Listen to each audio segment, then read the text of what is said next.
Saya share screen ya, Dek ya.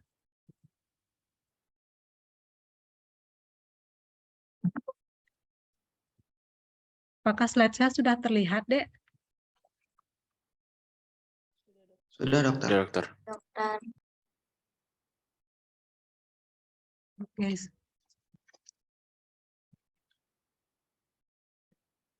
Selamat pagi, adik-adik semuanya. Pada pagi hari ini, saya ditugaskan untuk memberikan kuliah tentang inflamasi atau radang akut. Sebelumnya, suara saya jelas ya, Dek? Kedengeran? Jelas, dokter. Jelas, Dok. Sebelum saya melanjutkan perkuliahan ini, sebelumnya saya perkenalkan diri dulu. Nama saya Dr. Niluh Putu Primadi, spesialis patologi anatomi, staf pengajar patologi dari Fakultas Kedokteran Universitas Warmadewa, dan bekerja di Rumah Sakit Umum Tabanan. Sekarang pada pagi hari ini saya mendapat tugas untuk memberikan kuliah tentang inflamasi atau yang disebut dengan radang, di mana inflamasi itu ada dua, yaitu inflamasi akut dan inflamasi kronik. Di sini topik yang akan kita bahas adalah khusus tentang inflamasi akut. Sebelum kita masuk ke topik, saya akan jelaskan dulu secara umum apa itu inflamasi. Slide saya mau jalan ya, Dek ya? Mau, dokter. Di sini saya lanjutkan kuliahnya. Sebagai gambaran umum, inflamasi atau radang itu adalah per definisinya, dia merupakan inflamasi atau peradangan adalah suatu reaksi kompleks terhadap agen atau bahan yang merugikan seperti mikroba, sel yang rusak atau sel nekrosis, yang merupakan respon vaskuler, migrasi, aktivasi, leukosit, serta reaksi sistemik. Jadi, semua peristiwa yang terjadi pada proses inflamasi ini terjadi pada inflamasi akut maupun inflamasi kronik, di mana nanti inflamasi kronik akan ada waktu kuliah khusus yang akan diberikan oleh teman sejawat saya. Kemudian gambaran dari peradangan itu apa saja sih gambaran uniknya? Di sini ada dua, yaitu ada reaksi pembuluh darah yang menyebabkan akumulasi cairan dan leukosit di jaringan ekstravaskuler. Kemudian ada respon peradangan ini yang erat hubungannya dengan proses perbaikan. Jadi kalau disimpulkan di sini adalah peradangan itu pada dasarnya suatu proses yang protektif dengan tujuan utamanya adalah menyingkirkan organisme atau agen penyebab awal cedera. Misalnya mikroba, toksit, dan konsekuensi cedera itu sendiri. Maksudnya adalah di sini, jika terjadi suatu proses peradangan akibat cedera sel, baik yang disebabkan oleh mikroba atau zat-zat kimia yang lain. Sebelumnya, adik sudah dapatkan tentang pelajaran tentang cedera sel ya dari patologi ya. Apa saja menyebabkan cedera sel, terus mekanismenya sampai menimbulkan inflamasi. Nah, inflamasi itu kan merupakan daya tahan tubuh, proses protektif. Tapi proses inflamasi itu sendiri juga akan menghasilkan bahan-bahan yang menyebabkan kerusakan sel tersebut, sehingga proses inflamasi itu bisa kembali terjadi. Jadi sampai di sini jelas. Kalau sudah saya lanjutkan. Kemudian gambaran umum yang berikutnya adalah pada proses peradangan baik akut maupun kronis akan ada dua komponen yang berperanan di sini, yaitu komponen vaskuler dan reaksi seluler.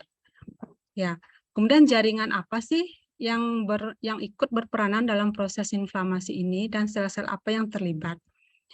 Yang terlibat adalah jaringan pembuluh darah dan jaringan ekstravaskuler atau jaringan di luar pembuluh darah. Pada jaringan pembuluh darah itu, sel apa saja yang berperanan pada proses inflamasi ini? Seperti cairan, protein plasma, kemudian sel-sel dalam darah, kemudian pembuluh darah, dan konstituen atau material-material yang ada di seluler dan ekstraseluler. Pada bagian yang pertama itu disebutkan bahwa salah satu yang berperanan di sini adalah sel-sel dalam darah.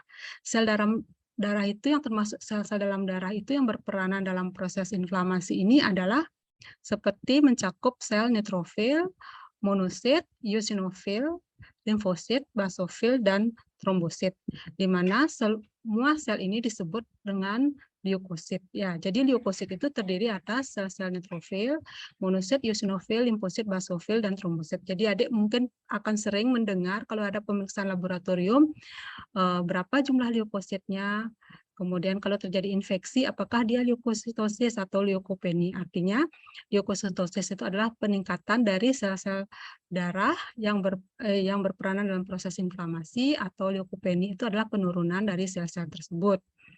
Kemudian jaringan ikat ekstravaskuler di sini yang berperanan di sini apakah sel-sel apa saja yang terdapat pada jaringan ikat. Di antaranya adalah ada sel mas, ada sel fibroblast, ada makrofag, dan ada limfosit. Nah, sel makrofag ini bisa ada di dalam pembuluh darah dan juga bisa ada di jaringan ikat di ekstravaskuler. Jadi peradangan itu akan dibagi menjadi dua, yaitu peradangan akut dan peradangan kronik. Jika peradangan kronik ini berlanjut, dia akan menjadi proses repair atau proses perbaikan.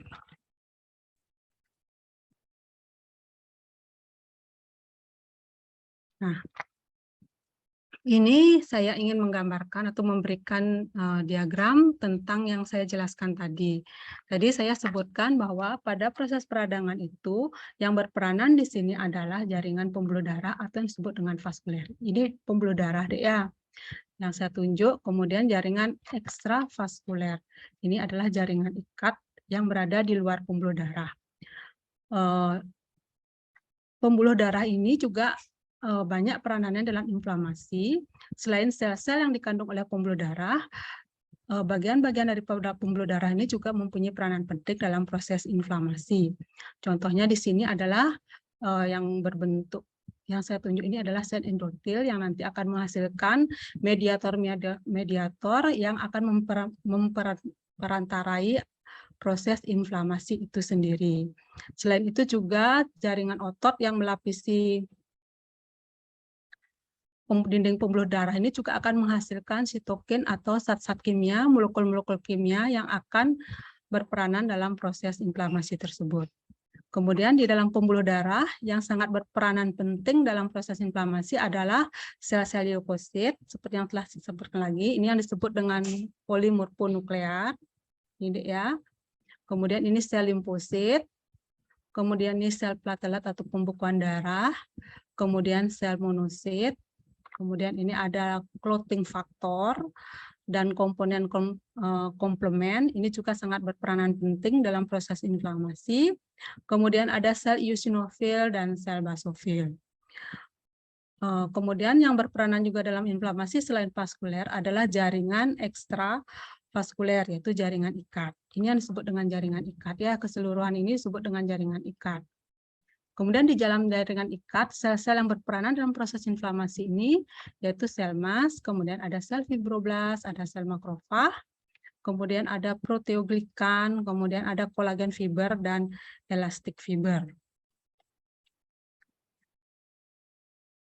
Selanjutnya, kemudian kita langsung masuk ke topik yaitu peradangan akut. Jadi sebelumnya saya sudah jelaskan apa saja peranannya, itu sangat berkaitan dengan proses peradangan akut ini. Jadi, per definisi peradangan akut itu merupakan respon cepat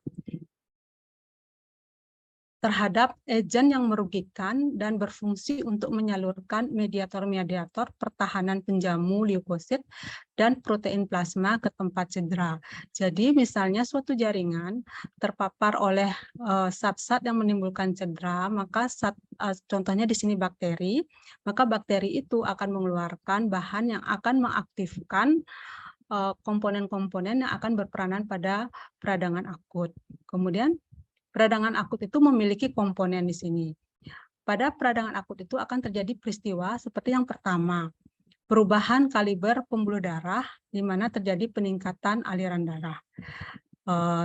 Di sini peningkatan aliran darah ini akan menyebabkan jika kita mengalami peradangan akut, maka contohnya misalnya di kulit, maka di kulit itu akan terjadi peningkatan pembuluh darah jika kita raba akan menimbulkan rasa panas ya.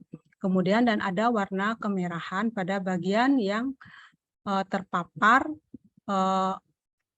zat yang akan menimbulkan cedera sel.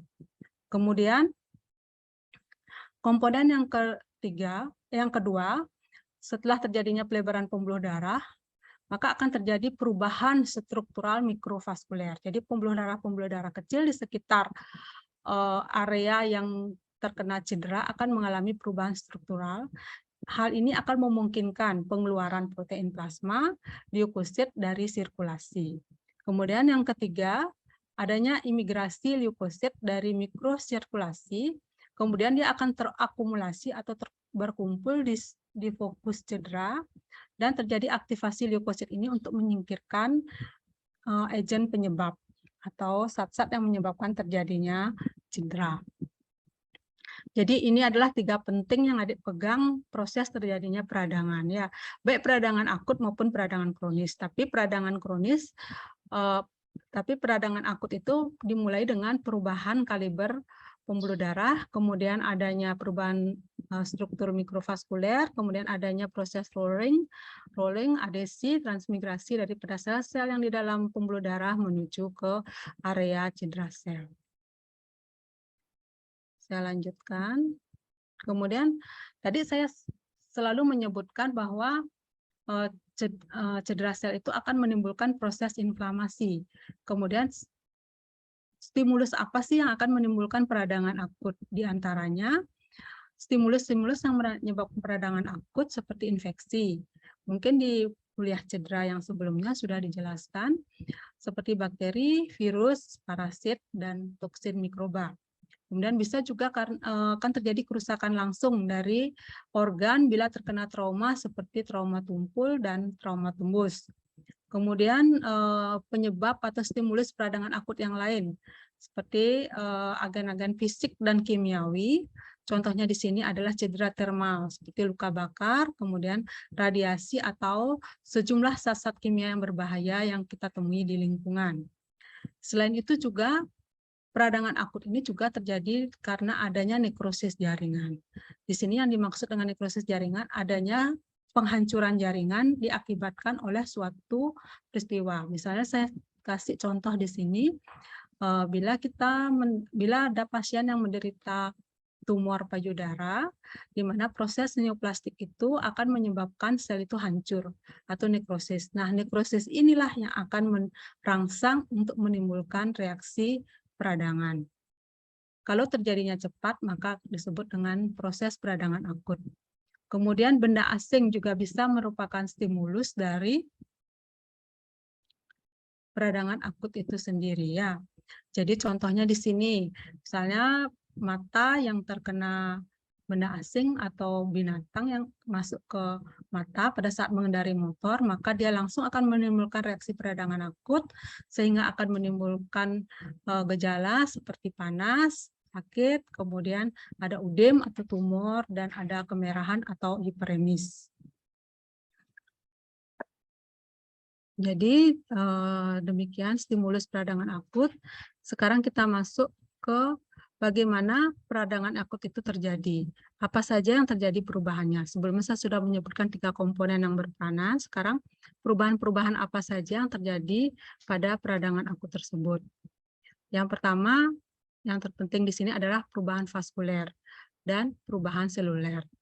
Di mana pada perubahan seluler ini akan diceritakan tentang ekstravasasi leukosit dan bagaimana sel-sel leukosit yang sudah terkumpul di area cedera itu melakukan fagositosis atau memakan bakteri atau zat-zat yang merugikan tubuh kita.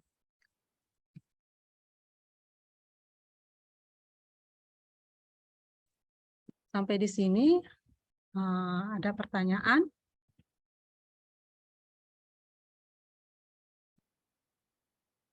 Kalau tidak, saya lanjutkan. Nanti boleh ditanyakan kalau masih ada pertanyaan. Nanti boleh dilanjutkan di akhir kuliah. Saya lanjutkan. Kemudian perubahan vaskuler. Perubahan vaskuler di sini adalah adanya perubahan aliran darah dan kaliber atau lumen pembuluh darah. Ya.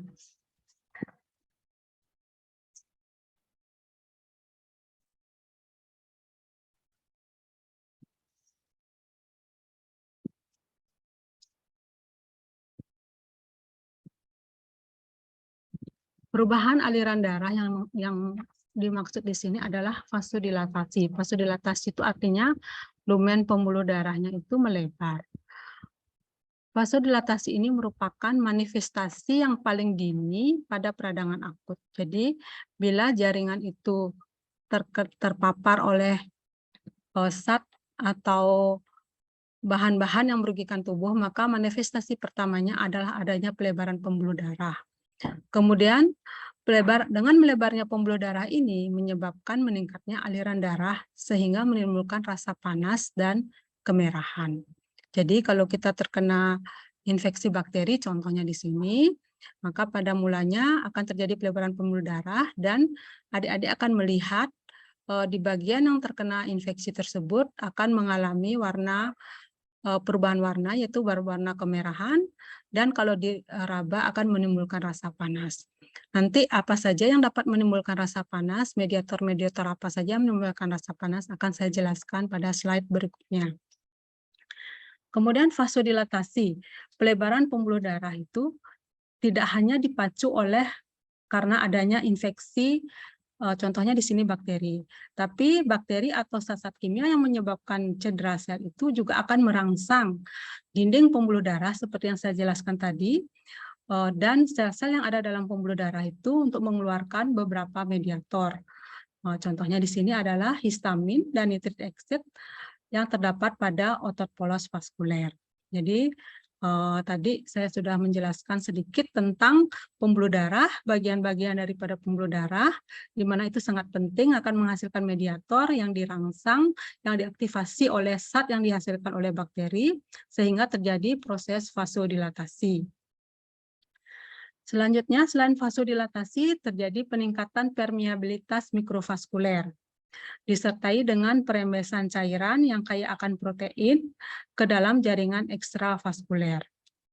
Karena adanya perembesan cairan atau keluarnya cairan yang kaya protein ke dalam ekstravaskuler menyebabkan terjadinya pemekatan sel darah merah, sehingga terjadi proses statis di dalam pembuluh darah. Ya, dengan adanya peningkatan permeabilitas menyebabkan tekanan hidrostatik itu akan meningkat dan osmotiknya itu akan menurun.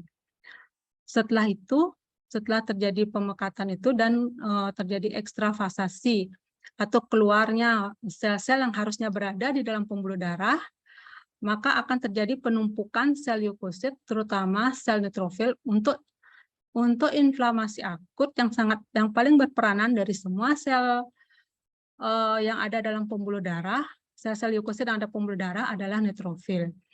Ini akan berada di sepanjang sel endotel vaskuler yang kemudian dilanjutkan dengan proses migrasi menembus dinding vaskuler untuk berpindah ke jaringan interstisium atau jaringan ikat di luar ekstravaskuler yang nantinya akan diarahkan oleh sel-sel yang berada di jaringan ekstravaskuler menuju ke area yang terkena cedera.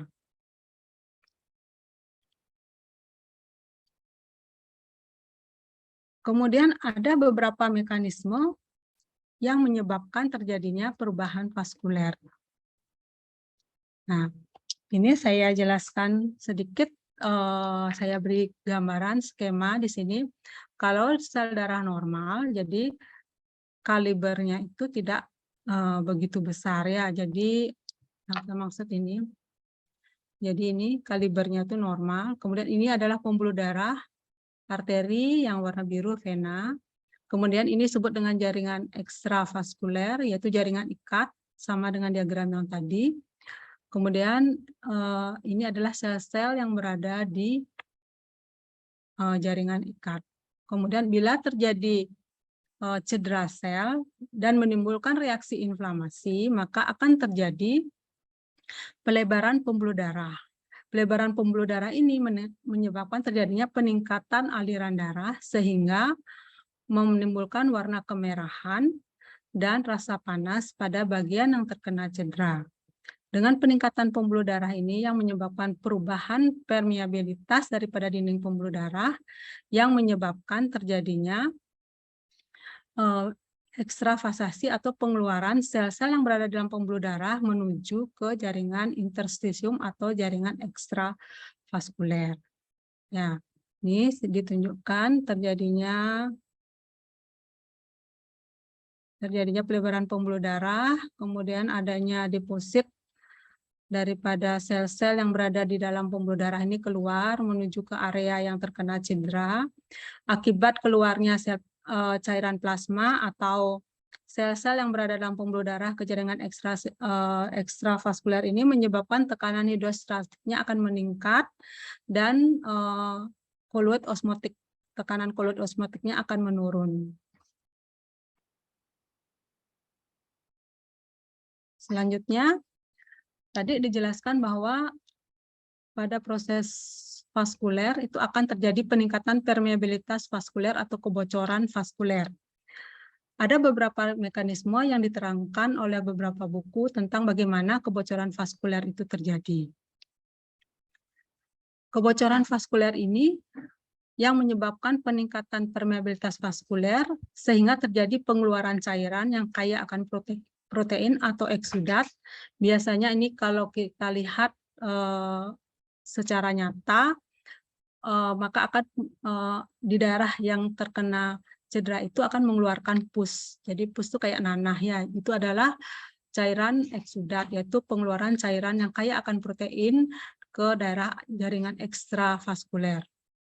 Di mana pengeluaran ini akan tertumpuk dan menimbulkan udem. Jadi pada proses inflamasi akut ini, selain menimbulkan panas, kemerahan, dia akan menimbulkan udem. Udem itu disebabkan akibat adanya pengeluaran cairan yang kaya akan protein ke jaringan ekstravaskuler.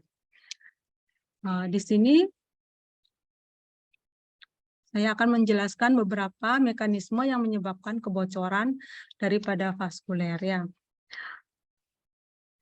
Yang pertama adalah pembentukan celah endotel di venula yang dipicu oleh mediator vasoaktif yang seperti histamin, bradikinin, euputrin, dan banyak lagi mediator kimia yang lainnya. Celah ini terbentuk dengan cepat setelah pembuluh darah itu terpejam atau terkena oleh mediator, dan biasanya dia sifatnya reversibel, jadi dia bisa kembali normal jika mediatornya itu kita hilangkan. Ya, peranan mediatornya itu kita hilangkan, misalnya dengan menggunakan obat-obatan yang melawan proses mediator. Kemudian ini berlangsung sangat singkat, yaitu 15-30 menit. Selain kebocoran vaskuler yang disebabkan oleh mediator, juga bisa dipicu oleh sitokin seperti interleukin 1, tumor nekrosis faktor, interferon gamma, tapi ini biasanya berlangsung sangat lambat. Di mana kita ketahui bahwa interleukin 1, TNF, dan interferon ini dihasilkan oleh sel-sel leukosit. Kemudian mekanisme yang berikutnya adalah cedera sel atau cedera endotel itu langsung disebabkan karena proses nekrosis dan pelepasan sel endotel secara seperti contohnya itu pada luka bakar ya. Jadi luka bakar itu menyebabkan terjadinya jaringan mengalami nekrosis sehingga menimbulkan kebocoran daripada vaskuler. Atau bisa juga disebabkan oleh infeksi yang berat di mana dia infeksi itu menimbulkan lisis daripada jaringan tersebut sehingga menimbulkan sel yang nekrotik, akhirnya menimbulkan kebocoran vaskuler.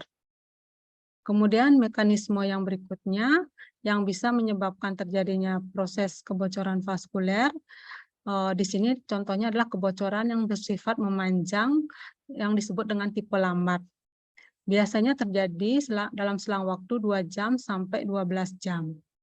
Jadi kebocoran ini biasanya disebabkan karena jaringan atau organ tersebut terpapar panas yang berderajat ringan. Kemudian sinar radiasi, kemudian dan atau sinar ultraviolet. Jadi mekanisme bagaimana sinar ultraviolet atau panas yang berderajat ringan ini bisa menimbulkan kebocoran belum dapat dijelaskan dengan clear ya.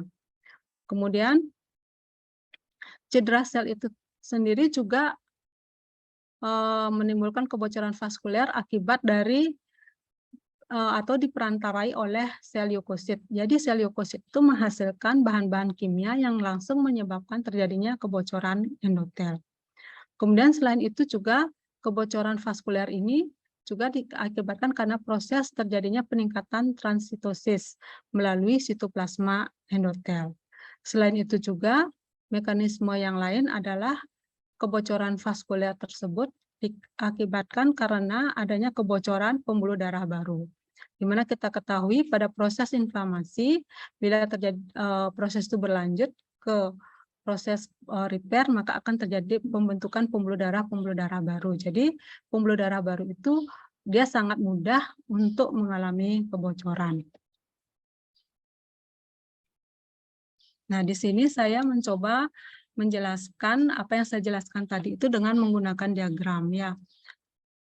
Jadi pada mekanisme yang pertama,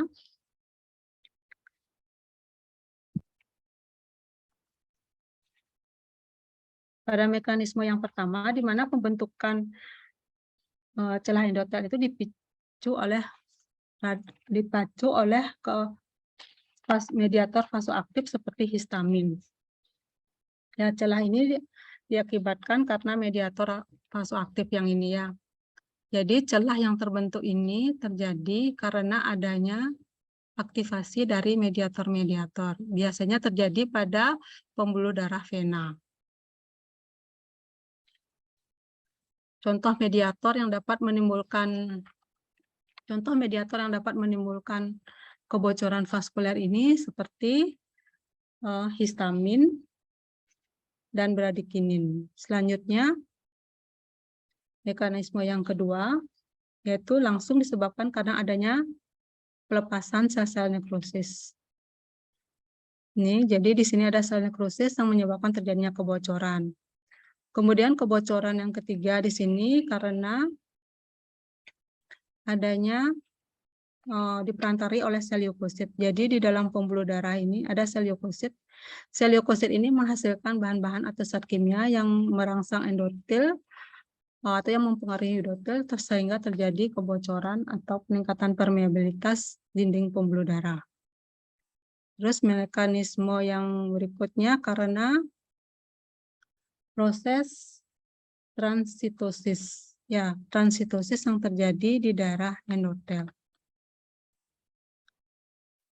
Terus mekanisme yang terakhir yang dikatakan kebocoran itu sering terjadi akibat adanya pembentukan pembuluh darah baru.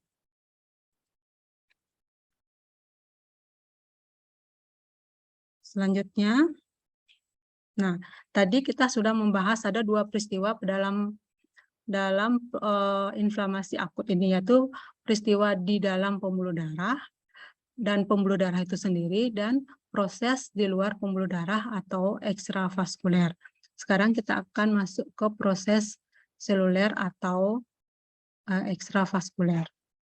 Di sini proses ini merupakan fungsi yang sangat penting dalam peradangan akut yang merupakan penyaluran leukosit ke tempat cedera dan mengaktifkan leukosit untuk menelan agen penyebab daripada cedera. Kemudian dia akan menyingkirkan bakteri atau jaringan nekrotik atau benda asing yang menimbulkan cedera yang berlanjut pada proses inflamasi akut. Kemudian dengan aktifnya leukosit, selain menyingkirkan penyebab cedera sel, juga produk-produk leukosit dapat mencederai jaringan normal. Artinya begini, bila terjadi cedera pada suatu sel, maka dia akan mengalami proses inflamasi akut. Dalam proses inflamasi akut, juga sel-sel leukosit yang sangat berperanan pada proses ini akan menghasilkan zat-zat atau molekul-molekul kimia atau zat-zat kimia yang berupa mediator maupun sitokin, di mana zat ini juga akan bisa mencederai sel normal di sekitar jaringan cedera ya. Kemudian rangkaian apa yang akan terjadi dalam perjalanan leukosit dari lumen pembuluh darah ke jaringan interstisium. Yang pertama, di dalam lumen pembuluh darah akan terjadi marginasi. Jadi sel-sel yang ada dalam pembuluh darah itu akan mengalami marginasi, kemudian akan mengalami rolling, dan melekat pada sel endotel. Selanjutnya terjadi proses yang tadi kita sudah bahas, yaitu tentang kebocoran vaskuler. Dari kebocoran vaskuler itu akan terjadi proses transmigrasi dari sel-sel yang berada di dalam lumen vaskuler menuju ke jaringan interstisial. Selanjutnya terjadi proses migrasi ke jaringan interstisium yang menuju rangsangan yang menyebabkan rangsangan cedera pada jaringan yang akan mengalami proses inflamasi.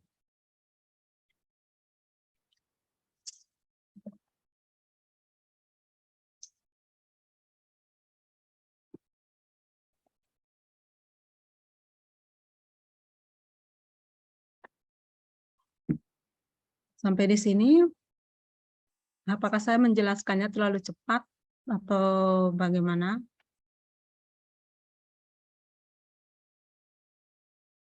Bisa saya lanjutkan? Bisa, dokter. Nah, ini saya coba menjelaskan dengan menggunakan diagram tentang proses yang terjadi di dalam pembuluh darah sampai ke proses seluler ya.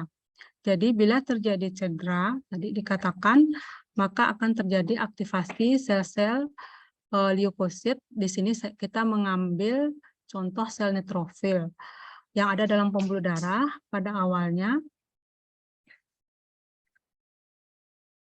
Leukosit itu akan mengalami rolling. Rolling artinya dia akan menggelinding, dia akan menuju ke dinding pembuluh darah, yaitu ke endotel ya. Jadi sel-sel endotel ini dia sudah mempunyai molekul-molekul seperti P-selektin, E-selektin yang nanti akan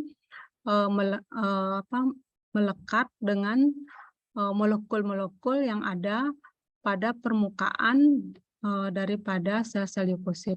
Di sini contohnya ini sel leukosit yaitu yang neutrofil. Dia mempunyai molekul Sialyl-Lewis X modified glycoprotein dan integrin. Nanti ini akan menyebabkan dia mengalami adesi bertemu dengan molekul yang berada di sel endotel. Jadi ini proses rolling. Kemudian proses rolling itu akan terjadi proses aktivasi dan akhirnya dia melekat di area endotel. Selanjutnya akan terjadi proses transmigrasi. Ini transmigrasi yang melewati sel endotel. Transmigrasi yang akan melewati sel endotel yang menembus membran, kemudian dia akan menuju ke kemotraktan. Jadi kemotraktan itu adalah zat-zat yang dihasilkan oleh bakteri dan dia akan menuju ke area yang terjadi cedera. Kemudian pada setiap tahapan ini, misalnya rolling, adesi, transmigrasi, di atas akan ada molekul-molekul yang berperanan. Di masing-masing step ini molekul-molekul yang berperanan itu berbeda-beda ya, Dik ya. Jadi contohnya di sini misalnya selektin. Misalnya selektin ini yang menyebabkan terjadinya proses rolling. Kemudian kemokin. Kemokin ini dia akan menyebabkan ini kemokin ini atau integrin, dia akan menyebabkan terjadinya proses adesi atau melekatnya dengan jaringan endotel. Selanjutnya integrin. Integrin ini akan menyebabkan melekatnya menjadi lebih kuat. Jadi setiap tahapan ini dia mempunyai molekul-molekul yang spesifik yang berperanan dalam setiap tahapan proses. Selanjutnya picam. Picam ini yang menyebabkan terjadinya proses transmigrasi. Ya. Jadi saya ulangi lagi, jadi ini sel leukosit, dia akan mengalami proses rolling pertama, di mana rolling ini disebabkan oleh molekul seperti P-selektin. atau dan E-selektin. Kemudian rolling dia akan menimbulkan adesi. Tahapan berikutnya adesi. Adesi ini yang berperanan di sini adalah integrin yang diaktifasi oleh kemokin. Kemudian setelah dia mengalami adesi, adesinya semakin kuat. Dia disebabkan oleh molekul integrin. Ini seperti ICAM ya. Kemudian proses transmigrasi. Transmigrasi ini yang berperanan di sini adalah molekul PICAM. Jadi molekul PICAM ini bisa dihasilkan oleh endotel dan bisa dihasilkan oleh sel leukosit sendiri. Kemudian setelah transmigrasi terjadilah proses seluler, dia akan ditarik oleh zat-zat yang bahan kimia yang dihasilkan oleh sel-sel yang berada pada jaringan ekstraseluler akan menuju ke area yang terkena cedera. Ini perjalanannya sel leukosit menuju ke area cedera.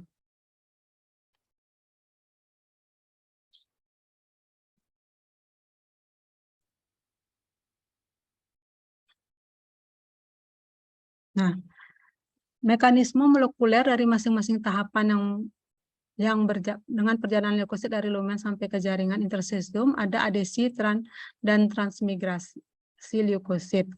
Semua tahapan tadi yang saya sudah jelaskan tadi itu diatur atau diikat oleh molekul-molekul komplementer yang ada di leukosit ataupun di permukaan endotel. Kemudian reseptor perekat yang terlibat di sini termasuk dalam 4 famili molekul yaitu selektin, kemudian superfamili imunoglobulin, integrin, dan glikoprotein.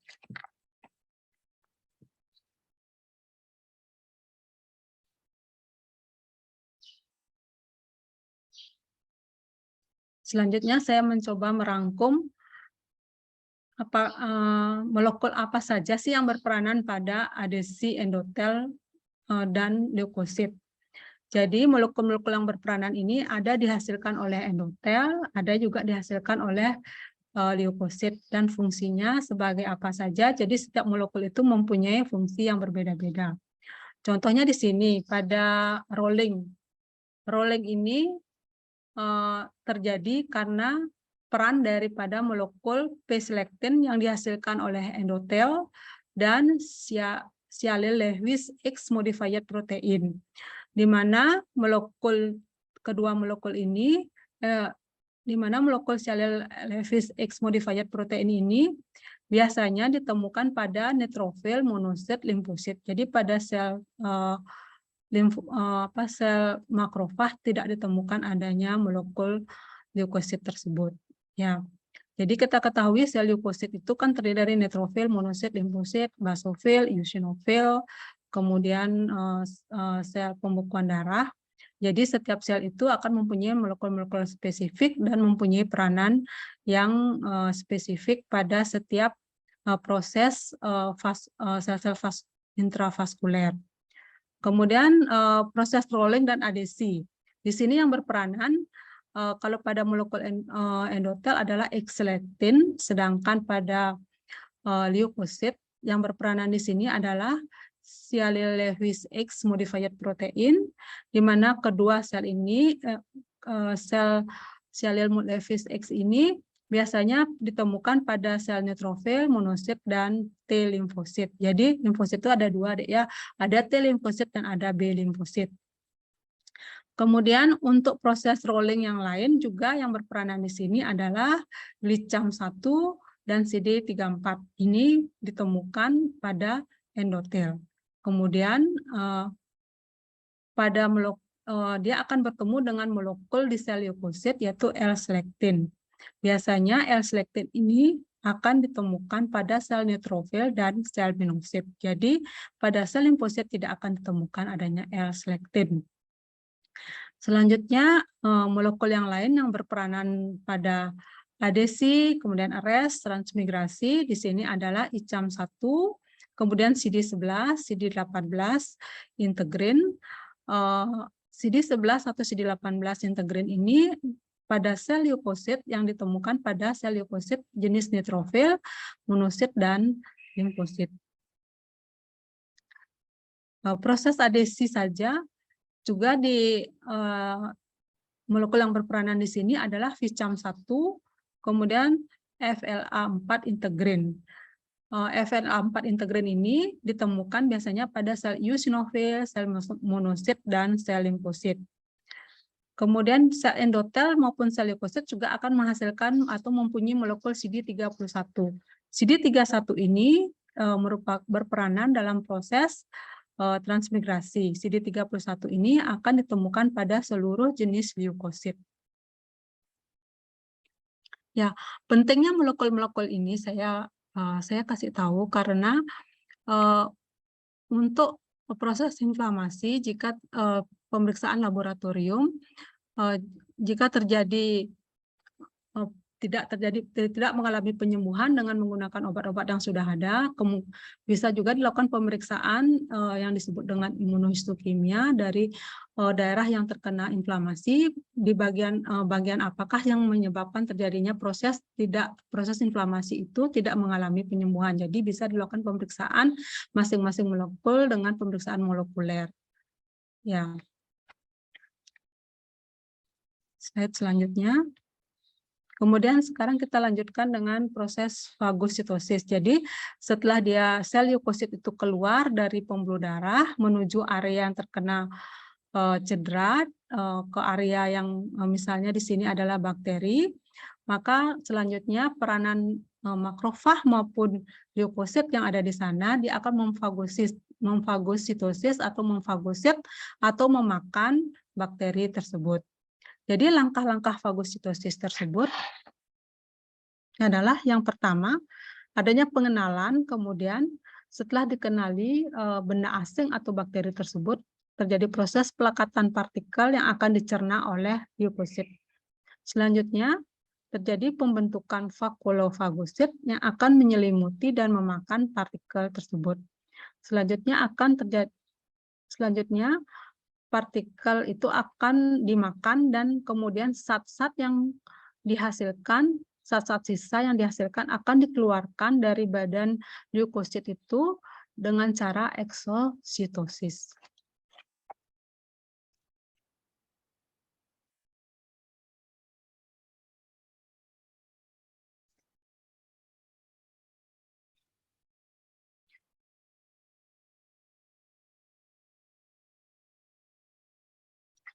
Ini saya coba jelaskan dengan diagram. Jadi yang pertama adanya mikroba. Mikroba ini kan jaringan leukosit itu sudah keluar dari jaringan vaskuler. Kemudian dia akan menuju ke area cedera. Contohnya di sini kita ambil adalah infeksi bakteri atau mikroba. Kemudian mikroba ini akan dikenali oleh sel leukosit. Kemudian dia akan melekat. Kemudian sel leukosit itu akan membentuk suatu kantongan yang disebut dengan vesikel, pagositotic vesicle. Di awalnya dia akan membentuk pseudopod, yaitu kayak kaki yang akan menelan daripada mikroba tersebut. Kemudian di dalam tubuh sel leukosit itu akan terjadi proses pembentukan vesikel. Kemudian vesikel itu akan bergabung dengan lisosum yang ada pada sel leukosit tersebut. Penggabungan vesikel yang terbentuk dan lisosum itu disebut dengan pagolisosum. Kemudian lisosum ini juga akan mengandung enzim eksik hidrolase. Kemudian setelah terbentuknya pagolisosum, mikroba itu akan dibunuh dan dimakan oleh enzim lisosum yang berada pada pagolisosum, sehingga terbentuklah residual body. Residual body ini akan dikeluarkan dari tubuh sel leukosit tersebut dengan menggunakan cara eksositosis.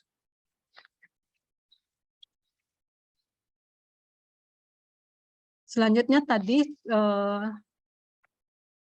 kita sudah membahas tentang beberapa mediator. Sekarang saya coba rangkumkan.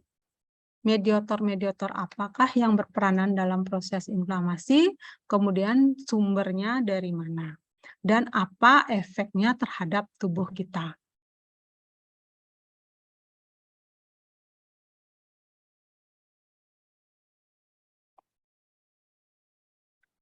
Di sini mediator daripada inflamasi. Jenis mediatornya yang sering dibahas di sini adalah histamin dan serotonin. Kemudian sumbernya sel mast, sel basofil, kemudian sel platelet. Kemudian serotonin juga ditemukan pada sumbernya adalah platelet. Jadi mediator ini sangat berperanan dalam proses inflamasi. Tujuan kita mempelajari tentang mediator daripada inflamasi ini sebenarnya sangat erat berhubungan dengan proses terapi yang akan kita berikan jika kita menemukan pasien inflamasi. Ya, misalnya di sini mungkin di kedokteran gigi ada terjadinya gangguan di gusi. Misalnya ada gigi yang lubang, terjadi proses inflamasi. Di awal akan terjadi proses inflamasi akut pada mukosa gingiva. Maka adik-adik akan melihat adanya warna kemerahan, udem, dan nyeri. Nah, disitulah beberapa mediator yang berperanan dalam proses tersebut. Salah satunya histamin dan serotonin. Nah, nanti kita akan memberikan obat untuk meredakan inflamasinya, kita memberikan obat antinya terhadap mediator tersebut, misalnya antihistamin seperti CTM. Kemudian prostaglandin. Mediator yang lain seperti prostaglandin, kemudian leukotriene, platelet activating actor, kemudian reaktif oksigen spesifik, kemudian nitric acid, sitokin, dan nitropeptida. Jadi ada obat-obat yang antinya terhadap mediator tersebut ya. Jadi prostaglandin ini biasanya ditemukan pada semua jenis sel leukosit, baik itu neutrofil, limfosit, basofil, eosinofil. Kemudian juga ditemukan pada sel mast yang berada pada jaringan ekstravaskuler. Kemudian leukotriene itu juga dihasilkan oleh seluruh jenis leukosit dan mast cell. Kemudian platelet activating faktor yang sering disingkat dengan PAF juga ditemukan pada seluruh sel leukosit dan sel EC atau endokrin, sel-sel endokrin. Kemudian reaktif oksigen spesies ini juga ditemukan pada semua sel leukosit. Nitric acid juga ditemukan pada sel makrofag. Jadi sel makrofag itu bisa ada di dalam pembuluh darah dan bisa ada di luar pembuluh darah atau di jaringan interstisial.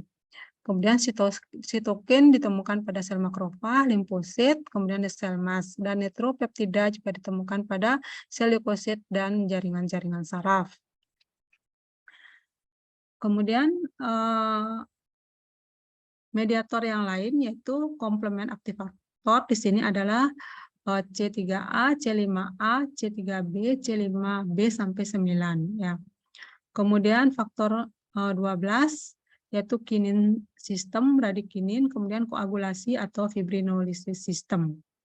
Ini mediator-mediator yang berperanan dalam proses inflamasi. Selanjutnya saya akan mencoba merangkumnya di sini. Tadi kan kita sudah mempelajari mediatornya itu apa, sumbernya apa. Sekarang apa peranan daripada mediator, apa akibatnya kalau mediator ini aktif.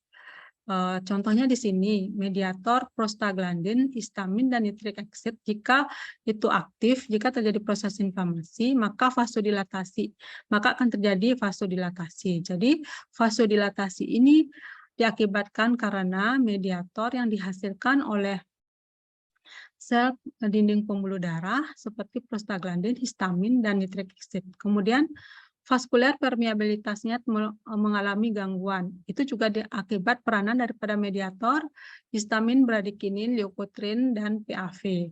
Kemudian nyeri. Nyeri pada proses inflamasi akut itu terjadi akibat adanya aktivasi daripada mediator prostaglandin dan bradikinin. Kemudian efek sistemik. Biasanya pada orang yang mengalami inflamasi akut akan mengalami proses panas pada awalnya.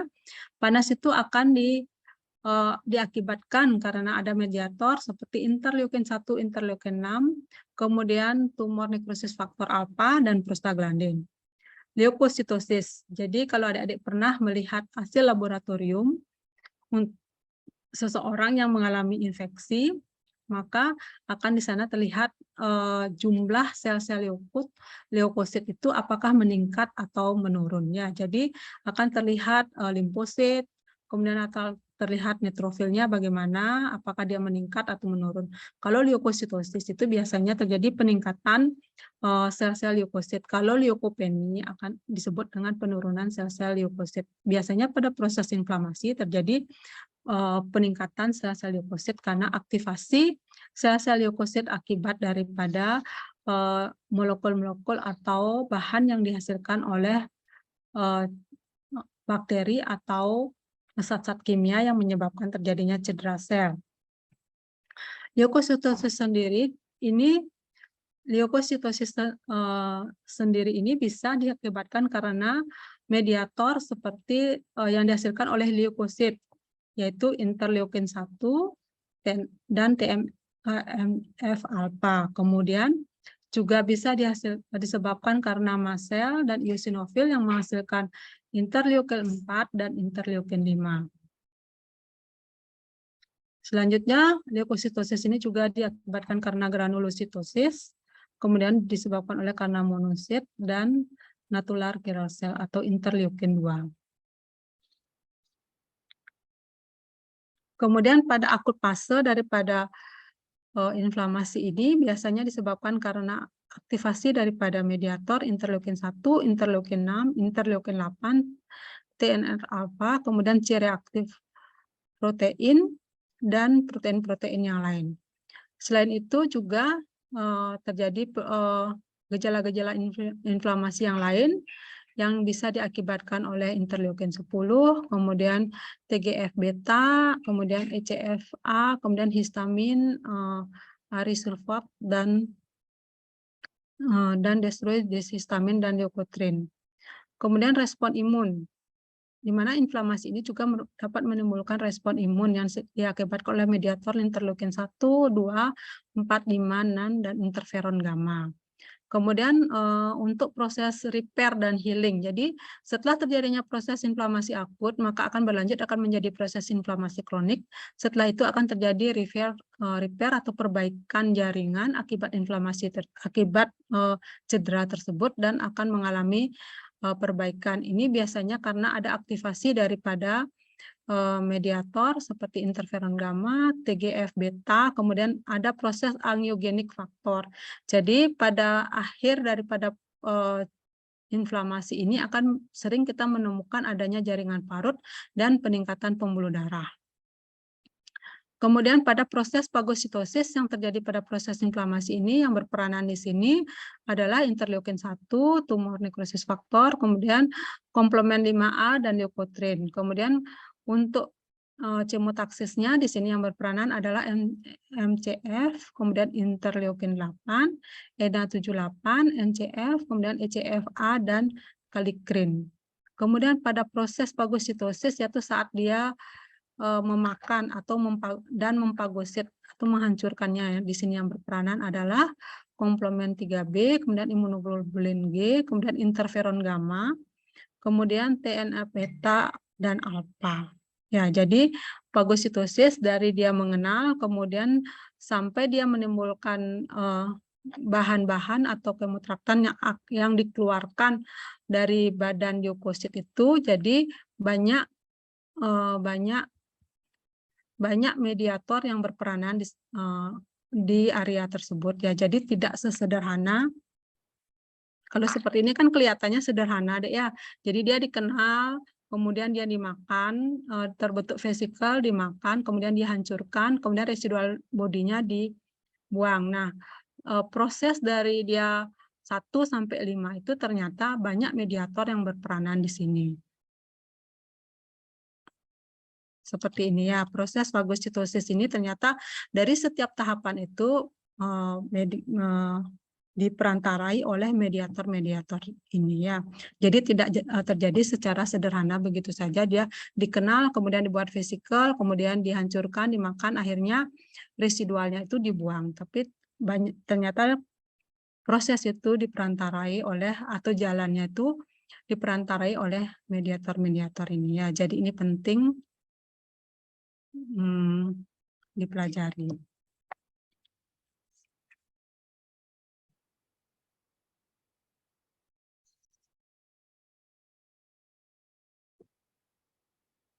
Kemudian selanjutnya di sini saya merangkum tadi dari awal saya sudah menjelaskan tentang mediator apa saja yang berperan dalam inflamasi. Di sini kita akan mencoba membuat suatu tabel tentang mediator, kemudian sumbernya dan actionnya itu adalah sebagai apa.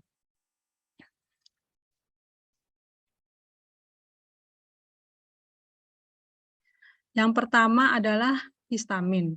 Tadi kita sudah ketahui bahwa histamin itu sumbernya adalah mast cell, basofil, dan platelet. Kemudian aktivasinya dia sebagai apa sih di dalam proses inflamasi ini?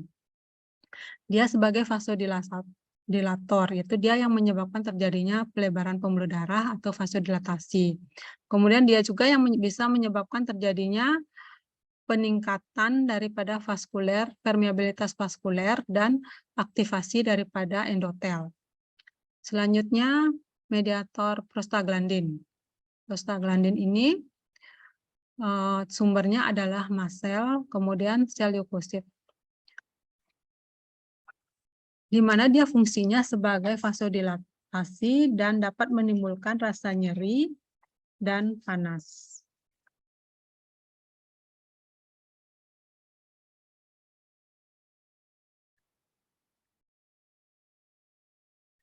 Kemudian mediator yang lain yaitu leukotrin. Leukotrin ini juga dihasilkan oleh mast cell dan semua sel leukosit. Jadi actionnya di sini adalah, peranannya di sini adalah peningkatan permeabilitas vaskuler, kemudian kemotaksis, kemudian leukosit adhesion. Jadi dia berperanan dalam proses sel-sel yang berada di dalam pembuluh darah, yaitu rolling, adhesi, dan aktivasi daripada sel-sel leukosit untuk bisa keluar dari vaskuler. Kemudian sitokin. Sitokin di sini TNF, tumor necrosis factor, interleukin 1 dan interleukin 6. Di sini adalah sumbernya sel makrofag, kemudian sel endotel dan sel mast. Dia berfungsi di sini adalah untuk mengaktifasi endotel. Kemudian secara sistemik, secara lokal dia sitokin ini adalah untuk mengaktifasi endotel. Kemudian secara sistemik dia menimbulkan panas, kemudian dia menyebabkan terjadinya hipotensi atau shock ya, juga menyebabkan terjadinya metabolik abnormalitas. Kemudian cemokin. Cemokin ini sumbernya adalah semua sel leukosit dan makrofag yang teraktivasi. Jadi dia menyebabkan terjadinya actionnya di sini adalah sebagai kemotaksis, kemudian aktivasi daripada sel-sel leukosit. Kemudian platelet activating factor yang sering disingkat dengan PAF. Di sini biasanya sumbernya adalah sel leukosit dan sel mast yang berada pada jaringan ekstravaskuler. Fungsinya di sini adalah sebagai vasodilator atau yang menyebabkan terjadinya proses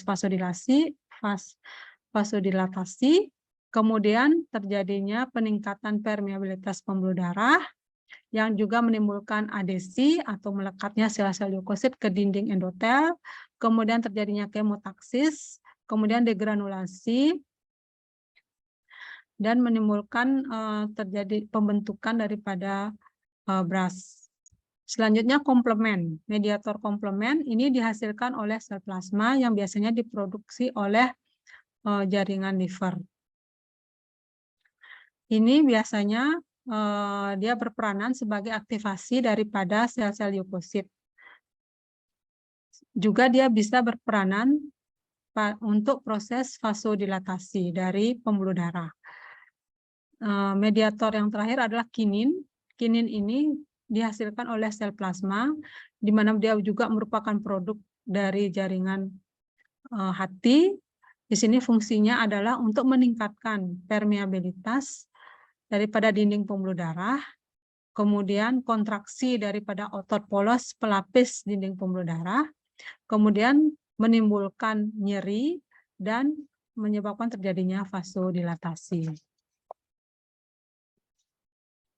Demikian proses inflamasi, kemudian faktor-faktor apa saja yang berperanan, kemudian mediator apa saja yang berperanan dalam proses inflamasi. Selanjutnya, sekarang kita mencoba melihat inflamasi secara nyata. Apa saja yang akan terlihat pada jaringan jika terkena inflamasi? Ini prosesnya yang terjadi sampai menimbulkan morfologi apa yang akan terlihat bila terjadi proses inflamasi di suatu jaringan. Nah, ini saya simpulkan. Kalau kita dari kuliah dari slide pertama sampai terakhir itu, kalau kita simpulkan proses inflamasi itu gambaran skematiknya seperti ini ya. Jadi adanya sel rusak, kemudian bakteri itu akan menimbulkan bahan yang menyebabkan merangsangnya proses vasodilatasi, proses vaskuler dan proses seluler ya. Jadi vaskulernya seperti yang sudah dijelaskan tadi, maka akan terjadi aktivasi sel leukosit, kemudian sel endotel, di sini sel endotel akan mengeluarkan mediator-mediator, kemudian ini bahan yang dihasilkan oleh bakteri ini akan merangsang pembuluh darah untuk mengalami dilatasi, kemudian sel-sel yang ada dalam pembuluh darah ini akan mengalami peristiwa rolling, adesi, kemudian menjadi transmigrasi, kemudian adanya perubahan permeabilitas dinding pembuluh darah yang sehingga menyebabkan terjadinya kebocoran, kemudian akhirnya dia akan menuju ke area terjadinya cedera, kemudian di area tersebut akan terjadi proses fagositosis, kemudian terjadi fagositosis, dan akhirnya zat atau bakteri yang menyebabkan terjadinya cedera dapat dieliminasi dari area tersebut. Nah, sekarang pola morfologinya. Jika suatu jaringan yang mengalami inflamasi, kita lakukan pemeriksaan mikroskopik, maka akan terlihat ada gambaran, bisa akan terlihat ada beberapa gambaran. Yang pertama adalah serus inflamasi. Serus inflamasi ini akan terlihat jaringan eksudat tapi sedikit mengandung sel. Kemudian ada fibrus inflamasi. Fibrus inflamasi ini akan terlihat seperti jaringan-jaringan fibrus yang tampak pada jaringan yang terkena cedera. Ini diakibatkan karena adanya kebocoran darah besar. Kemudian pola morfologi yang berikutnya adalah purulen atau supuratif inflamasi atau juga disebut dengan abses. Beda supuratif inflamasi dengan abses ini, di mana kalau supuratif inflamasi sel-selnya itu tersebar tanpa batas. Sedangkan kalau abses itu juga dia mengandung sel-sel seperti inflamasi supuratif yaitu neutrofil, nekrosis, dan cairan udim, tetapi dia terlokalisasi ya. Abses itu dia terlokalisasi dan dibungkus oleh suatu jaringan atau organ atau ruang yang berbatas tegas. Kemudian efek lokal yang gambaran morfologi dari inflamasi akut yang lain yaitu ulkus. Ulkus ini merupakan defek lokal pada permukaan suatu organ atau jaringan yang dihasilkan oleh peluruhan dari jaringan nekrotik yang beradang. Jadi ini adalah gambaran inflamasinya. Nah, selanjutnya ini gambar A ini saya ingin menunjukkan bahwa ini adalah jaringan yang normal. Jadi ini ada jaringan permukaan yang terdiri dari sel epitel squamous. Ini biasanya kalau kita ambil biopsi gusi yang mengalami peradangan, kalau ini adalah gusi yang normal, yang tidak mengalami peradangan, jadi dia ada sel epitelnya, kemudian ada pembuluh darah, ini ada sel-sel yang di luar, ini ada sel-sel di jaringan ikatnya, ekstravaskuler, ini pembuluh darah, kemudian ini sel endotel. Kalau dia terjadi proses inflamasi, tadi disebutkan bahwa adanya serus inflamasi. Jadi serus itu ada penumpukan cairan tetap di luar pembuluh darah, tetapi dia mengandung sedikit daripada sel. Jadi dia berwarna ini orange ya. Seperti ini, dia mengandung sedikit sel. Kemudian kalau dia fibros fibros itu dia ada fibrinnya. Fibrin itu kayak benang-benang daripada sel darah merah. Selanjutnya, di sini saya tidak bisa memberikan gambaran tentang pus. Kalau dia misalnya disebut dengan purulen supuratif inflamasi. Jadi di jaringan ini kita anggap jaringan cedera, dia kan akan terlihat sel-sel limfosit, kemudian sel neutrofil yang jumlahnya cukup banyak, tetapi dia tidak berbatas, tidak ada yang membatasi. Itu yang disebut dengan supuratif inflamasi. Ini proses inflamasi yang saya ingin tunjukkan adalah terjadinya pelebaran pembuluh darah ya. Jadi kalau dia normal itu kan pembuluh darahnya kecil-kecil. Jadi kalau terjadi proses inflamasi terjadi vasodilatasi atau ada pelebaran pembuluh darah. Ya. Kemudian untuk pus biasanya dia selnya itu sama dengan sel supuratif inflamasi, cuman dia nanti ada seperti kantongan, di mana kantongan itulah yang membatasi sel-sel radang supuratif itu sehingga disebut sebagai abses ya. Jadi abses itu ada suatu kantongan, atau kalau dia berada di daerah organ dia akan dibatasi oleh organ-organ tertentu atau jaringan atau selaput-selaput tertentu, misalnya dia di pleura atau di pelapis daripada paru-paru, maka dia akan membentuk suatu kantongan yang diliputi oleh jaringan pleura yang mengandung sel-sel neutrofil, limfosit, plasma, seperti sel-sel yang berada pada inflamasi supuratif. Nah, gejala sekarang kita simpulkan dari semua yang saya sudah jelaskan tadi, kita simpulkan gejala inflamasi atau yang disebut dengan cardinal sign daripada inflamasi. Di sini adalah panas, kemerahan, bengkak, rasa sakit, dan kehilangan fungsi. Ini gambarannya, ini saya ambil dari tonsil, saya ingin memperlihatkan ini adanya bengkak. Kemudian kalau kita raba ini panas. Kemudian ada pelebaran pembuluh darah yang menemukan rasa kemerahan. Bengkak ini diakibatkan karena ada tertumpuknya cairan di area ekstravaskuler. Selanjutnya kalau kita tanya pasien ini, dia akan mengeluh adanya rasa nyeri. Jika terjadi proses perbaikan, berlanjut kronik dan proses perbaikan, maka ini akan mengalami fibrosis sehingga akan mengalami gangguan fungsi. Ya. Demikian kuliah saya pada pagi hari ini. Di sini kami ditugaskan untuk menilai keaktifan kalian. Saya akan membagikan kalian menjadi 5 kelompok, yaitu kelompok 1 yang terdiri dari absen 1 sampai absen 14. Di sini saya ingin kalian menjelaskan bagaimana proses panas atau kalor itu terjadi pada inflamasi akut. Kalau bisa menjelaskan, kami persilahkan. Untuk absen 1 sampai absen 14 akan kami beri nilai. Kami persilahkan Dek untuk absen 1 sampai absen 14. Bagaimana proses, mungkin absen yang berikutnya bisa mempersiapkan diri, kira-kira absen termasuk absen berapa. Kelompok 2 akan menjelaskan tentang kemerahan, kemudian kelompok yang ketiga bengkak, kemudian kelompok yang keempat rasa sakit dan kehilangan fungsi. Kami persilahkan untuk absen 1 sampai 14, mungkin ada yang mau menjelaskan akan mendapatkan nilai.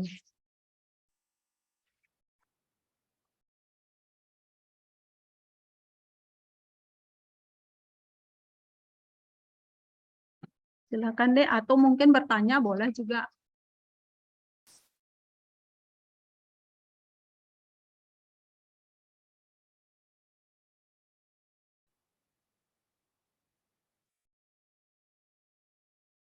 biar ada nanti nilainya pada saat misalnya pada saat ujian, kalau nilainya kecil kan bisa dibantu dari nilai ini ya. Ini juga dia termasuk persentase penilaian.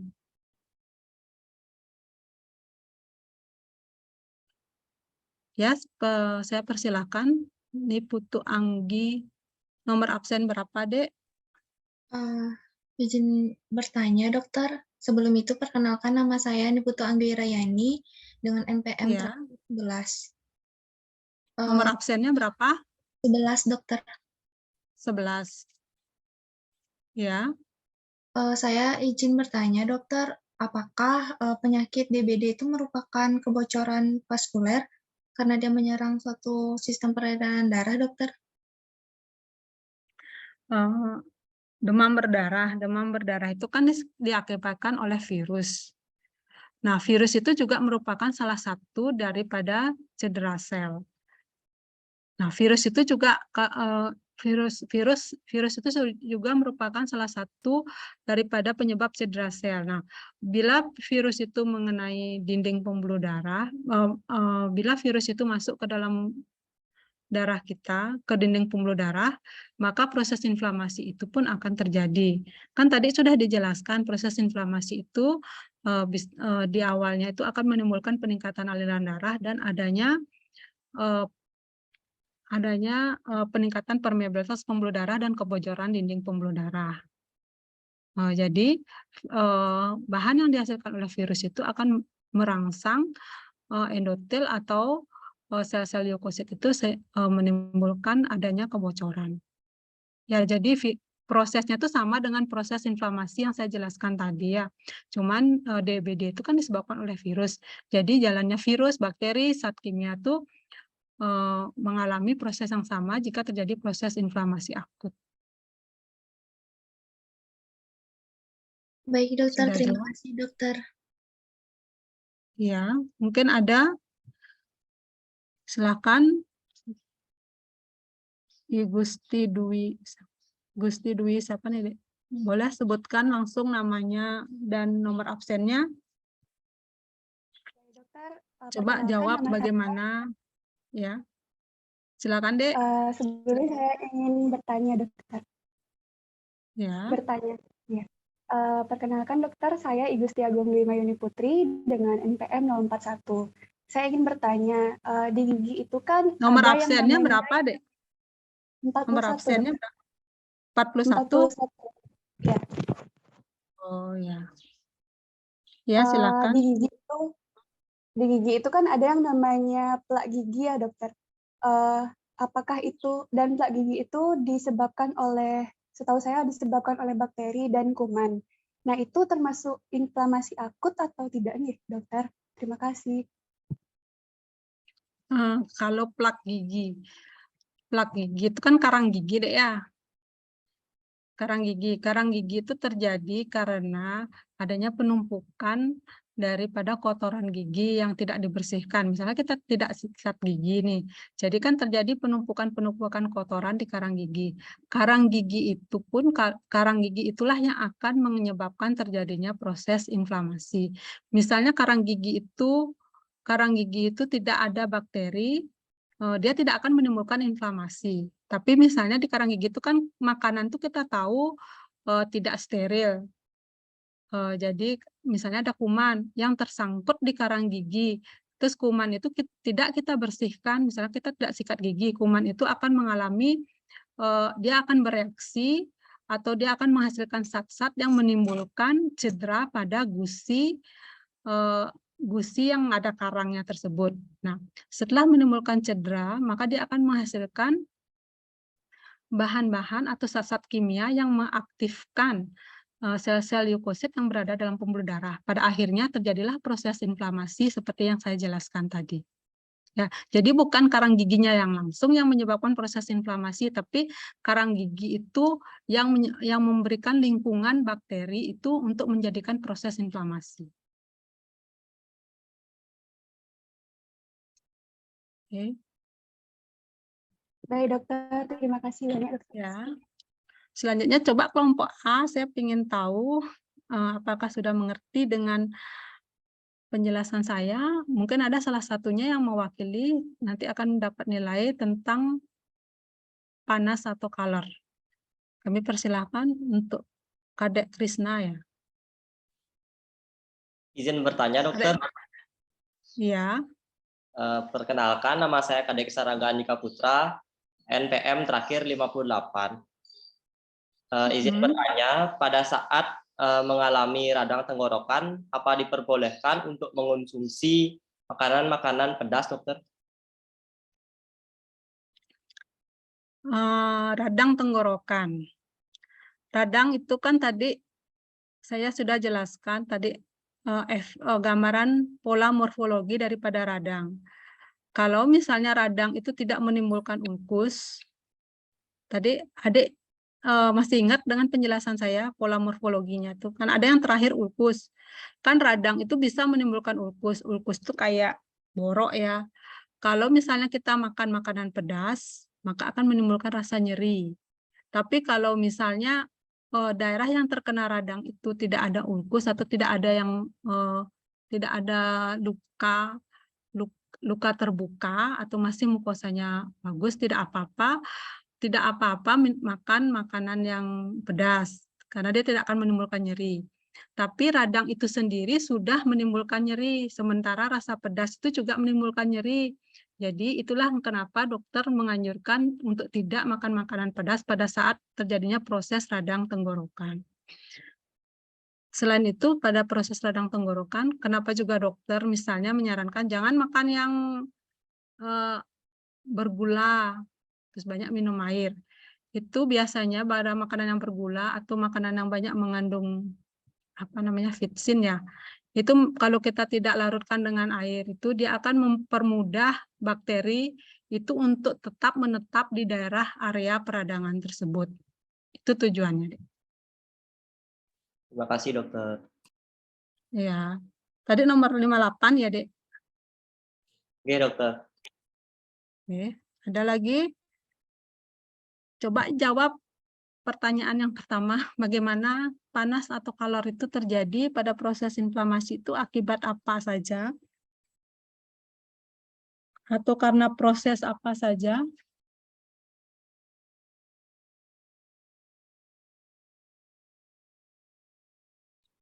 Ya, kami persilahkan Dok Hilda Endria Devina. Dokter izin bertanya. Perkenalkan, Ya, nama saya Hilda Edria Devina, nomor absen 52. Bagaimana cara kita membedakan antara proses inflamasi atau peradangan akut dengan peradangan yang sudah lama atau sudah kronis, dokter? Terima kasih. Ini yang mau ditanyakan prosesnya apa yang tampak pada jaringan yang mengalami peradangan akut atau peradangan kronik. Prosesnya, dokter. Kalau prosesnya itu dia sangat jelas sangat berbeda. Peradangan kronik itu dia kelanjutan daripada peradangan akut.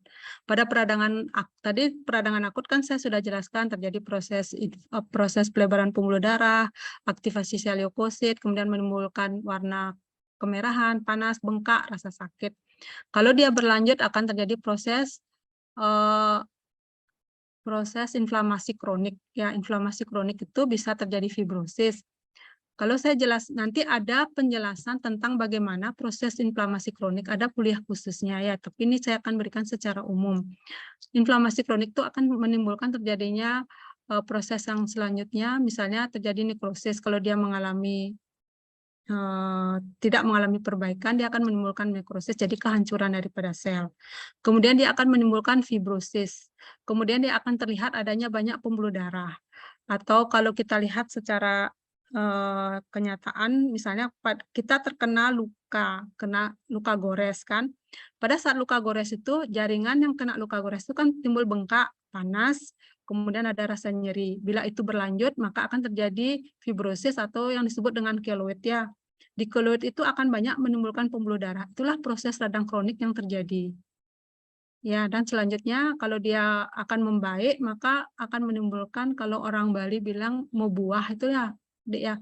itu yang disebut dengan keloid kalau bahasa kedokterannya, itu adalah proses kronik dan repair.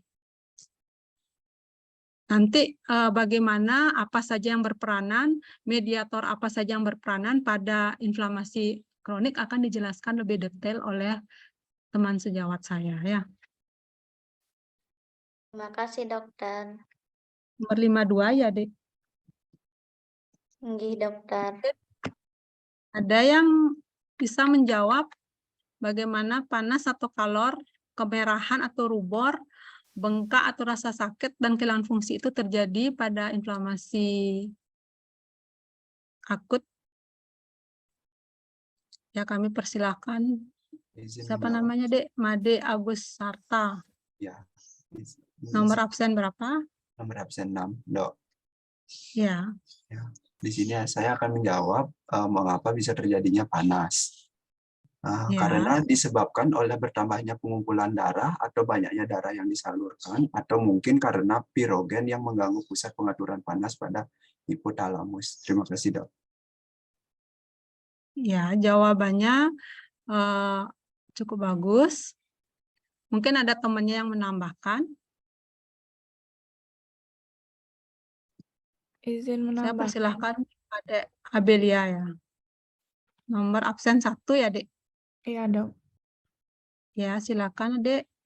Rasa panas disebabkan karena jumlah darah lebih banyak di tempat radang daripada di daerah lain di sekitar radang.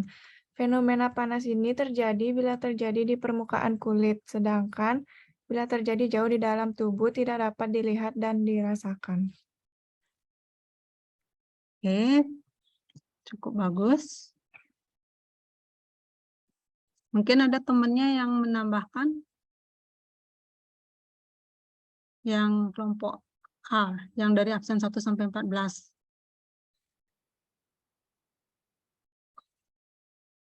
Kalau tidak, saya akan mencoba merangkum jawaban kalian berdua.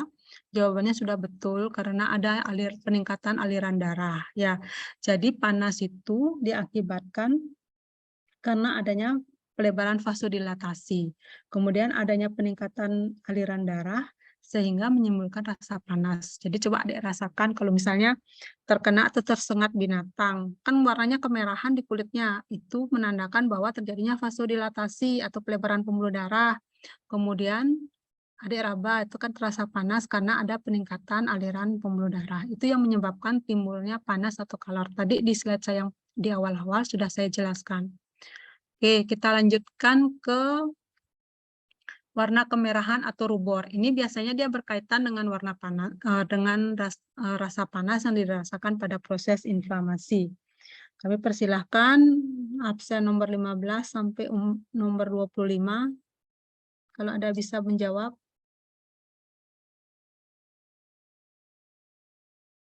Ayo, Dek, biar dapat nilai yang tinggi.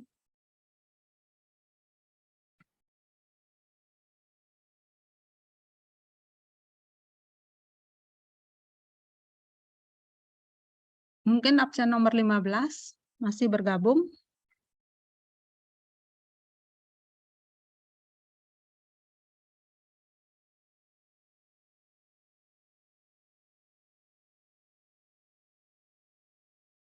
Kalau adik-adik bisa menjelaskan tentang gejala inflamasi ini, otomatis pasti sudah menguasai kuliah yang saya berikan.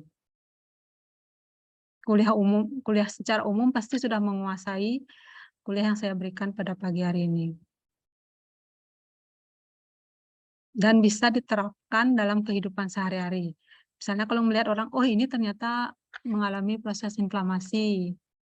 Misalnya ada orang yang sakit gigi, oh ini terjadi proses inflamasi akut, ini terjadi proses inflamasi kronik. Apalagi bisa menguasai mediator-mediator apa saja yang berperanan dalam proses inflamasi. Jadi kita bisa memberikan obat sesuai dengan mediator yang menyebabkan terjadinya proses inflamasi. Ya, misalnya terjadinya kemerahan, alergi, kan terjadi proses inflamasi, kita kasih penyebabnya proses inflamasi itu kita tekan dengan memberikan antihistamin seperti CTM. Pernah dengar kan adik-adik tentang CTM?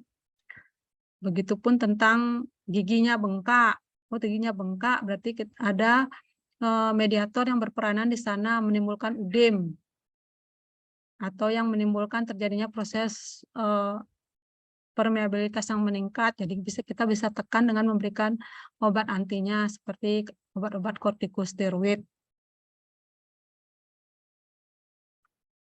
Seperti itu. Coba kalau nggak ada yang mau menjawab, mungkin ada yang bertanya. Dari pertanyaan itu saya mencoba menjawab dan akan melemparkan pertanyaan ke teman-temannya. Atau dari kuliah saya yang tadi, ada yang belum jelas?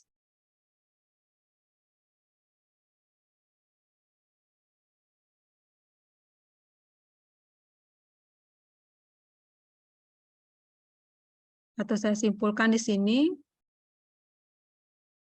kemerahan atau rubor itu juga, ya silakan adik mau bertanya, nomor absen apa? Berapa tadi tuh? Izin menjawab dokter, kemerahan itu Ya. terjadi karena pembesaran pembuluh Absen darah. 25 ya, Dek? Iya dokter. Ya.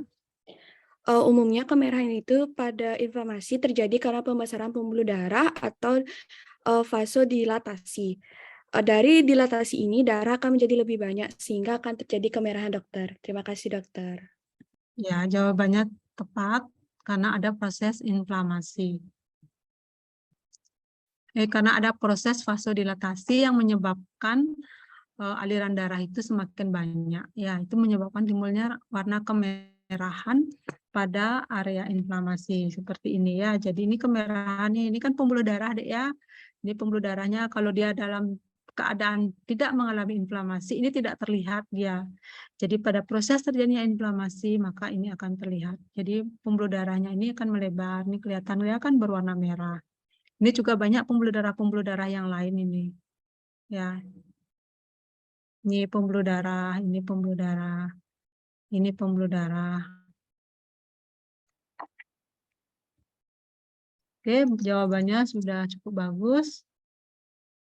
Nah, selanjutnya mungkin ini baru 1, 2, 3, 4, 5, 6. Baru dari 57 orang, baru 7 yang aktif. Yang lainnya silakan.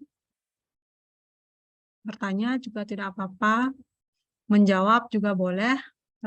Bagaimana rasa bengkak tadi, kemerahan itu sudah terjawab, jawabannya cukup bagus, cukup sempurna. Kemudian bagaimana bengkak atau tumor pada proses inflamasi itu terjadi.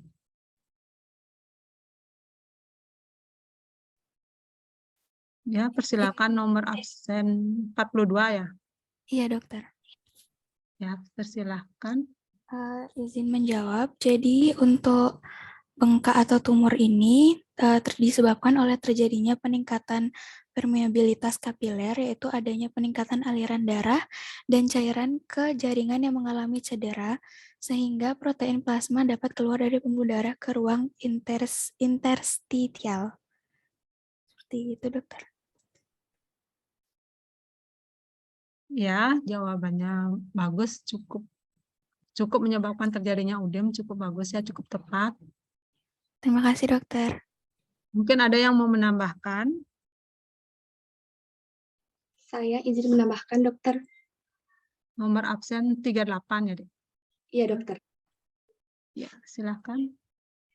Izin menjawab, dokter. Di sini saya izin menambahkan penjelasan dari bengkak atau tumor.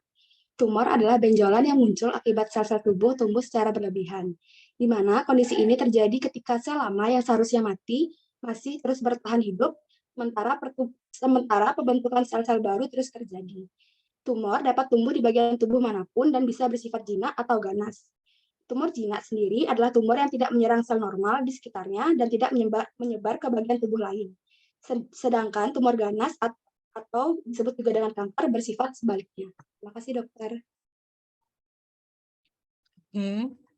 Mungkin kalau tumor, jawabannya Adik cukup tepat. Tapi di sini yang dimaksud tumor pada proses inflamasi itu berbeda dengan tumor yang Adik jelaskan. Ya, Kalau tumor yang dijelaskan tadi itu, tumor itu sekarang per definisi dulu saya jelaskan tumor itu adalah semua benjolan yang tidak normal yang berada pada tubuh kita.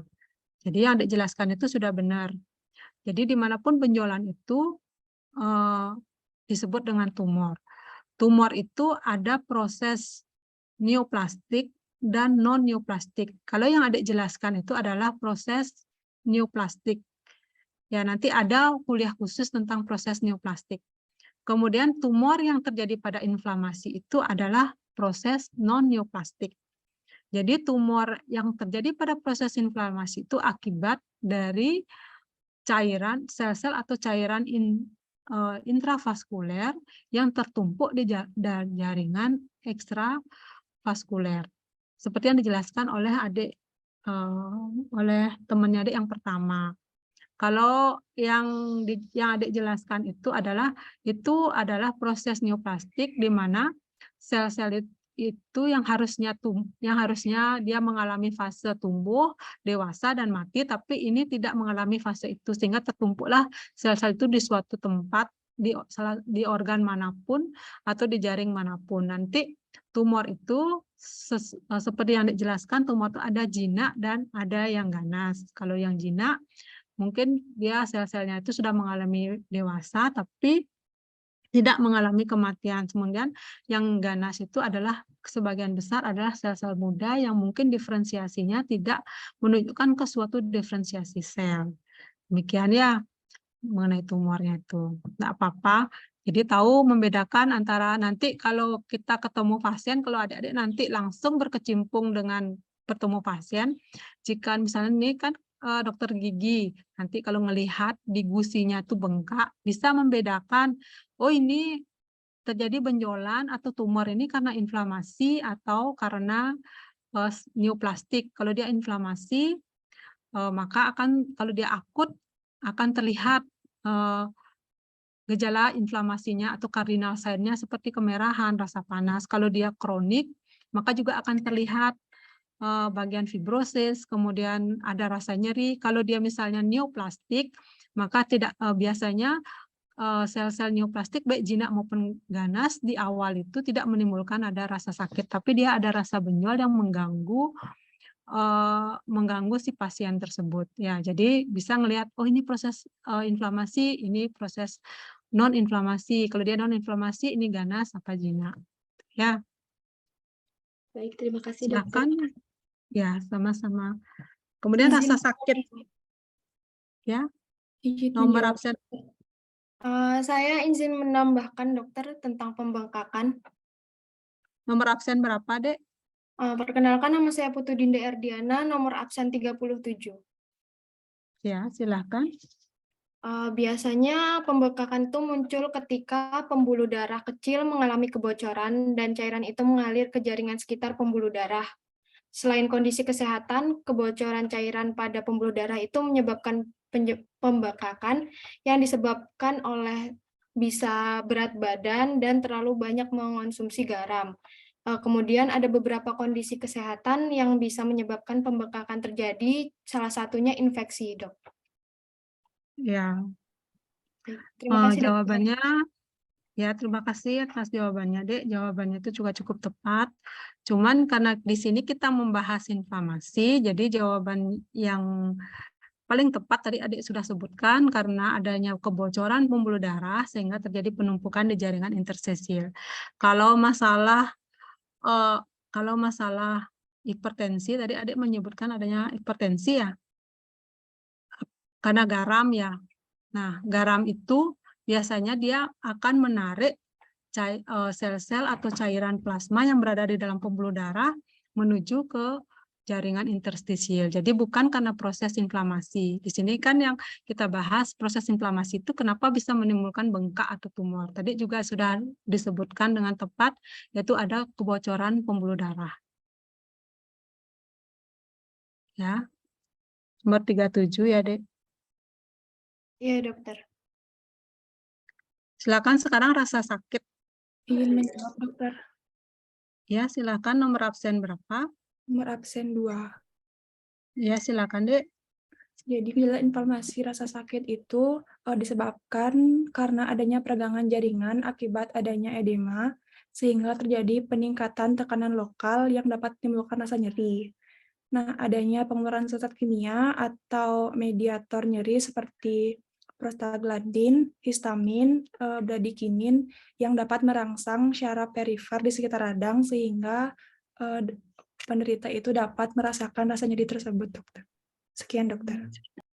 Ya, terima kasih atas jawabannya. Jawabannya cukup tepat dan lengkap. Jadi rasa nyeri itu bisa karena adanya udem atau pembengkakan yang menekan jarak saraf di sekitarnya. Juga yang terpenting di sini pada proses inflamasi, rasa nyeri atau rasa sakit itu diakibatkan karena aktivasi daripada sel-sel yang menghasilkan zat-zat kimia seperti mediator, histamin, prostaglandin, bradikinin, dan zat-zat kimia yang lain.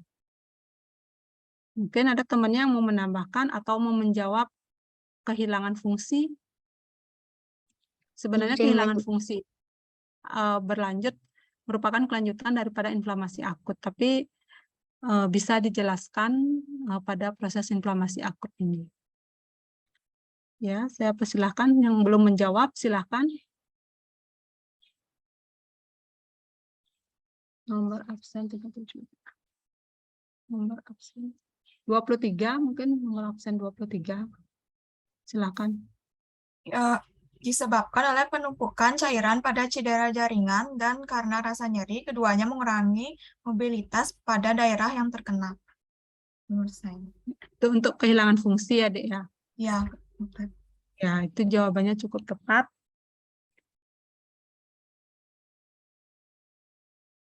Mungkin ada temannya yang mau menambahkan. Izin menambahkan, dokter.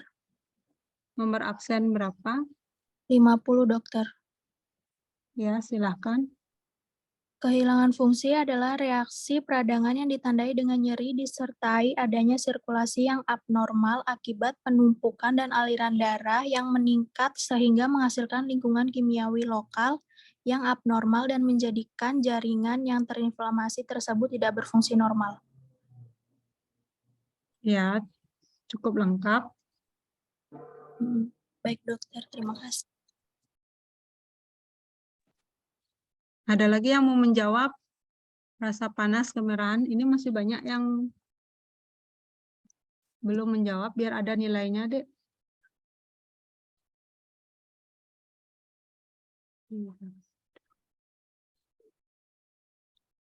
Selamat pagi, dokter. Saya izin ingin coba menjawab kehilangan fungsinya, dokter. Apakah boleh? Nomor 3, silahkan. Yang mana aja boleh, Dek. Yang kemerahan, bengkak, rasa sakit, kehilangan fungsi. Saya ingin mencoba menjawab yang kehilangan fungsi, dokter. Ya, silahkan. Adia. Kehilangan fungsi atau perkenalkan, nama saya Adia, nomor absen 3, dokter. Ya. Fungsiolesia atau kehilangan fungsi itu merupakan gangguan fungsi dari jaringan sebagai akibat dari proses inflamasi. Gerakan yang terjadi pada daerah radang, baik yang dilakukan secara sengaja maupun tidak sengaja atau refleks itu akan mengalami hambatan oleh rasa sakit, pembengkakan yang hebat secara fisik, dan mengakibatkan berkurangnya gerak jaringan, dokter. Ya, jawabannya sangat lengkap. Ada lagi yang ingin menjawab atau yang ingin bertanya sebelum kuliah ini saya akhiri? Izin menjawab, dokter. Ya, silakan. Nomor absen berapa? Yang duluan? Izin menjawab, dokter. Yang nomor absen ya? Oh iya, dokter.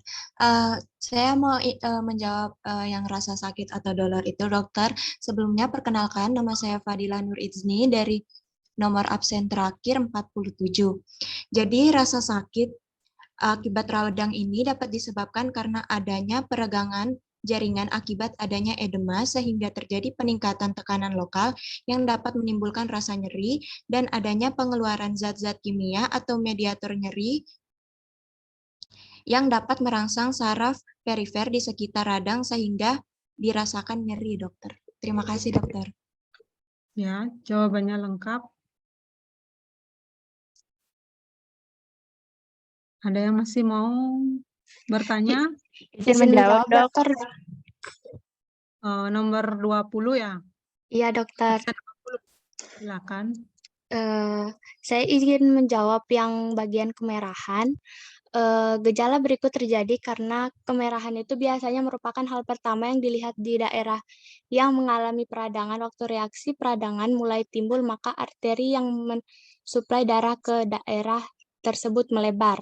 Dengan demikian, lebih banyak darah mengalir ke dalam mikrosirkulasi lokal. Pembuluh darah yang sebelumnya kosong atau sebagian saja merenggang dengan cepat dan terisi penuh oleh darah. Keadaan ini dinamakan hiperemi dan atau kongesti, menyebabkan warna merah lokal karena peradangan akut. Terima kasih, dokter. Ya, jawabannya sangat lengkap. Mungkin yang nomor 30 ya tadi mau menjawab. Silakan. Perkenalkan, nama saya Dema Ayu Febriani, nomor absen 30. Di sini saya akan menjelaskan tentang panas atau kalor, Dok. Rasa Ya, panas dan silakan. warna kemerahan terjadi secara bersamaan. Rasa panas disebabkan karena jumlah darah lebih banyak di tempat radang daripada di tempat lain di sekitar radang. Fenomena panas ini terjadi bila terjadi di permukaan kulit, sedangkan bila terjadi jauh di dalam tubuh tidak dapat dilihat dan dirasakan. Terima kasih, Dok. Ya, jawabannya cukup lengkap. Nomor berapa? Halo, absen berapa tadi, Dek? 30 ya? Ya, Dok.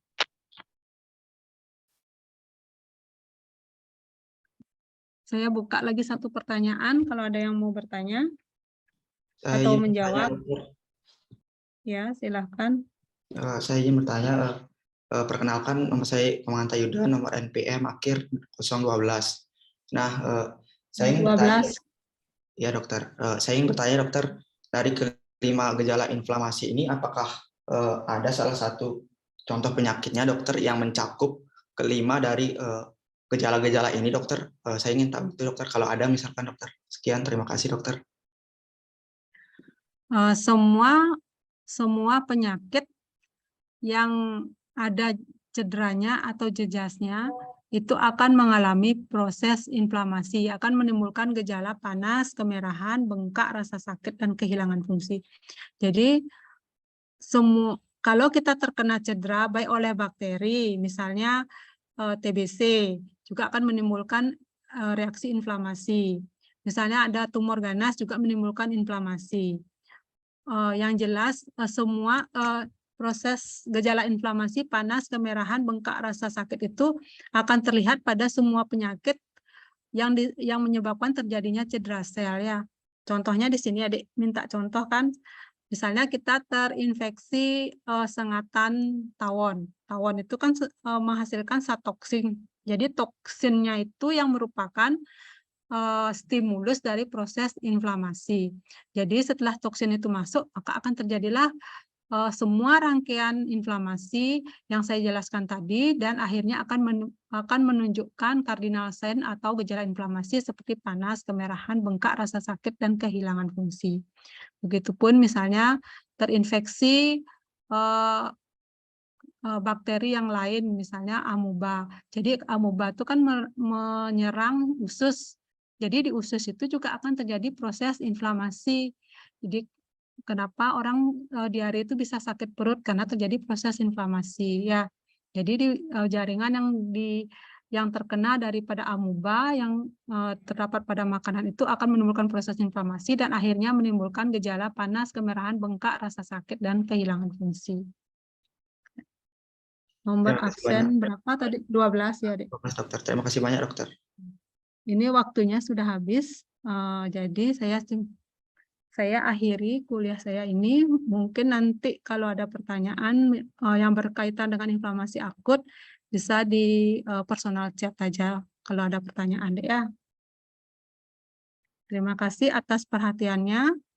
Semoga sukses dan bisa menjawab soal pada ujian tengah semester. Terima kasih, Dek. Terima kasih, dokter. Terima kasih, dokter. Terima kasih, dokter. Ya, kasih dokter.